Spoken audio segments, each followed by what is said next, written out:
Hello, everybody, and welcome back to another great edition of Sports Étouffée. I'm your host, Logan Graffia, and it is good to be back. I will be making frequent appearances from time to time. I'm not fully back yet, but in life we get busy and things happen. But I am going to be making some appearances for you guys. I'm the draft head around these parts, so would love to get into some draft stuff for y'all today. So there's three players I want to talk about today for you guys. I mean, everyone's always asking me, hey, how about this guy? How about this guy?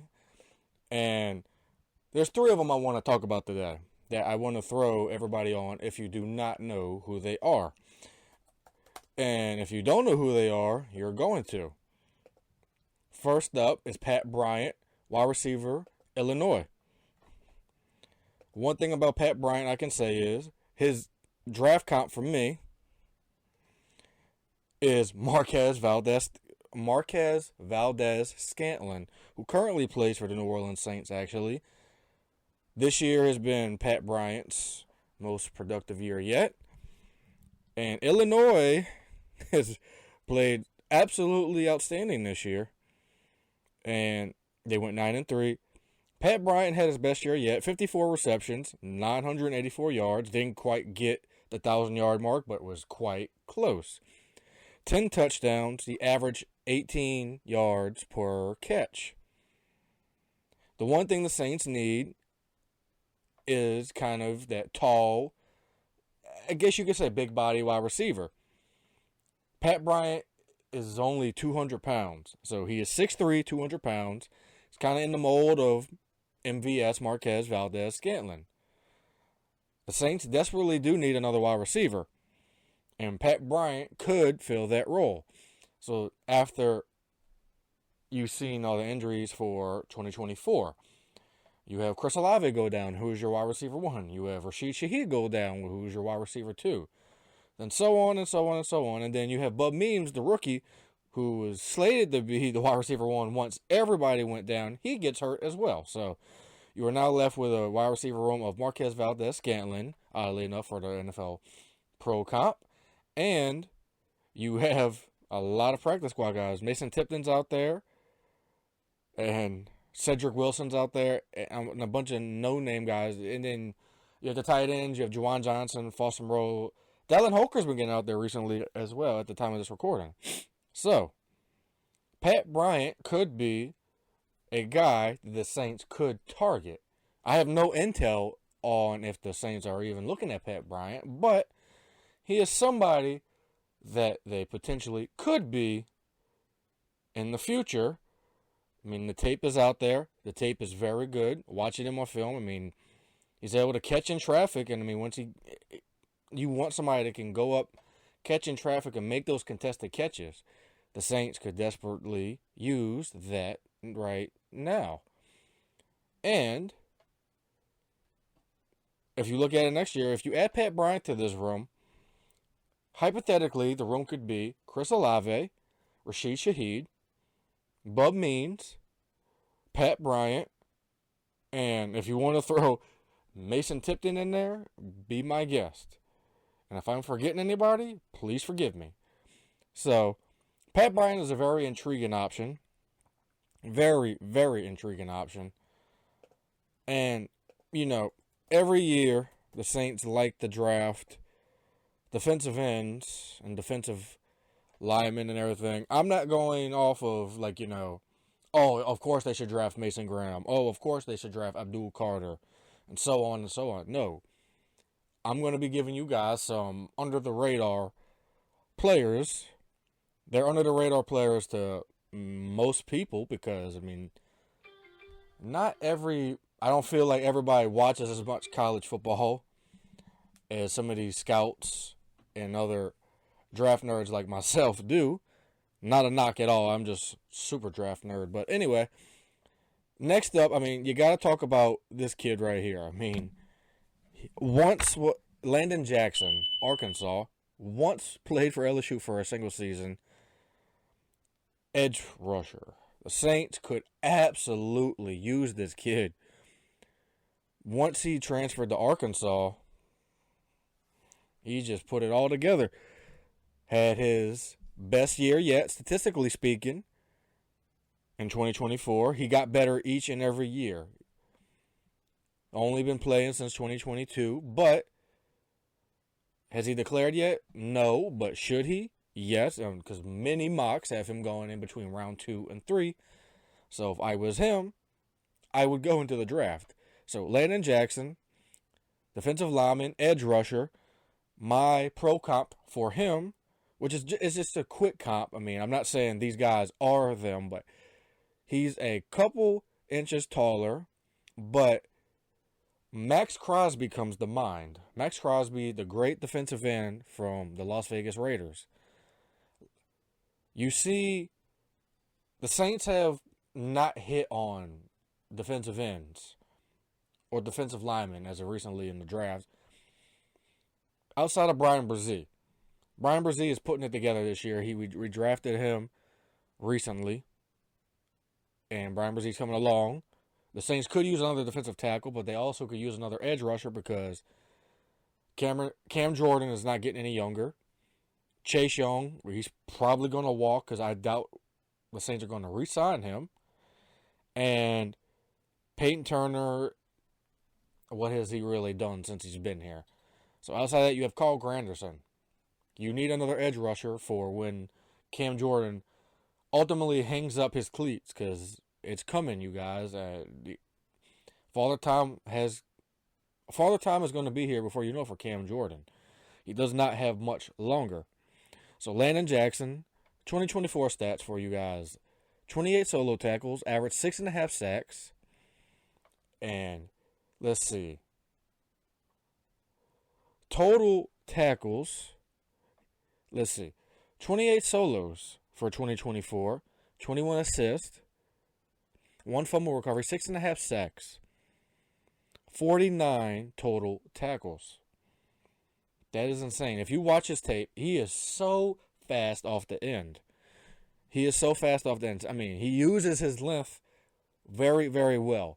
280, I mean, in my opinion, kind of undersized for a defensive lineman, depending on the scheme, but 6'7", 280, he uses that length, that reach, and he is quick off the edge. He uses all 3 facets that you look for in a defensive end: speed, quickness, and length. And he has all 3 of those things. And if you go look on tape, he has similarities. He might not be as big as Max Crosby, but there are similarities in their game. I would recommend going to watch tape on those 2 so you can compare and contrast. Next up, I think you need... Kendra Miller is coming along finally, but you can't rely on Kendra Miller's health. Health for a New Orleans pro team, you can't rely on it. This team is cursed when it comes to health, but that's neither here nor there. I think this team can use another running back. And one name that was mentioned to me that the Saints could possibly have interest in, potentially, is Ollie Gordon II. Many people out there know of Ollie Gordon for the season that he had last year. Had a drop off in carries this year for Oklahoma State, but 2023 was his best year. 285 carries for 1,700 yards, 21 touchdowns. This year, the carries were down. I'm pretty sure he had an injury he was dealing with this year as well. But 190 carries, 880 yards, 13 touchdowns. He still had 13 total touchdowns. And the one thing about Ollie Gordon is his size. 6'2", 225. And the quick comp that I have for Ollie Gordon, if you watch on tape, is Arizona Cardinals running back James Conner. The way that Ollie Gordon can run in between the tackles, run outside the tackles, the way that he can run on ISO, power, sweep, tosses. I mean, you can't teach size and you can't teach speed and quickness. He averaged basically 4.5 yards per carry this year, significantly less than his 6.1 yards year prior. But Oklahoma State scheme-wise was not great this year. They fired their offensive coordinator and defensive coordinator. But you can't teach 6'2", 225 pounds. Ollie Gordon II is someone that should be on the Saints' radar. If you look at all three of these players, they help fill a need at all three positions of need for the Saints. The Saints do need another wide receiver. The Saints desperately need another edge rusher outside of Cameron Jordan and Carl Granderson. The Saints could use another running back because Jamal Williams' time here should be done. It's basically a waste of a roster spot at this point. Loved him when he was in Detroit. Sensational. Loved him when he was in Green Bay. But his time here is done. Cut your losses. Post June 1. Whatever you got to do. And if you have a running back room of, say, Alvin Kamara, Kendra Miller, and Ollie Gordon II, that's a pretty... I think that running back room would be fairly stout. Unless someone gets hurt, like hypothetically if Kamara would get hurt, you have Kendra Miller and Ollie Gordon. Kendra Miller gets hurt, you have Ollie Gordon and Alvin Kamara. I think, depending on who the head coach is and depending on what the scheme is going to be, Ollie Gordon can fit in any particular scheme that you throw him in. Because, I think Ollie Gordon's a fit in any type of offense, whether it's power, whether it's the 49er style, Shanahan style, or if it's like the Rams is Sean McVay style, or even if you want to throw it out, the Lions style, Ben Johnson style. I think he can fit in all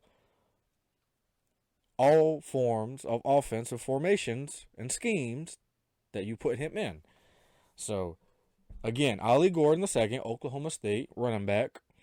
Pro comp is James Conner. Then looking back, you got Landon Jackson, edge from Arkansas. Quick pro comp for me would be Max Crosby. Weight-wise, not Max Crosby, but play-style-wise, Max Crosby. And then lastly, but not least, you have Pat Bryant, wide receiver from Illinois. All three of these players fill positions of need: wide receiver, edge, and running back. That is just three prospects I have for you guys. I plan on making more frequent appearances and giving you more draft, answering all of your draft questions and being here for all your draft needs. As you know, I call myself the Slidell Mel Kiper. So if you have anybody you want me to talk about on the show, DM me on Twitter or X, or just tag me on any social media you have me on, and I will look into them, and then maybe I will talk about them on the show and give my analysis on said prospects. So, you guys, this was a fun show to come back and talk to you about some draft stuff. I have much more content on the way for you guys on the Grey Iron Football website, which employs me. I plan on doing many more biographical articles and some draft analysis articles and much, much more in between. As you know, we got the bowl games coming up. I will be covering some of the bowl games from home, and it's bowl season, you guys, and we're getting closer and closer to draft season. And for me, it is always draft season. So, again, I love doing this stuff for you guys when I have time to do it. And I plan on making more time to do shows like this for you guys. So with that being said, you can find me on Twitter or X at thesoulman57. Or you can follow the Sports Étouffée Twitter page or X page at Sports Étouffée. You can also find me on Facebook. Just search my name, Logan Graffia. So, with that being said, you guys, I'm Logan Graffia. This has been another great edition of Sports Étouffée. I shall see you guys when I see you. See you all later.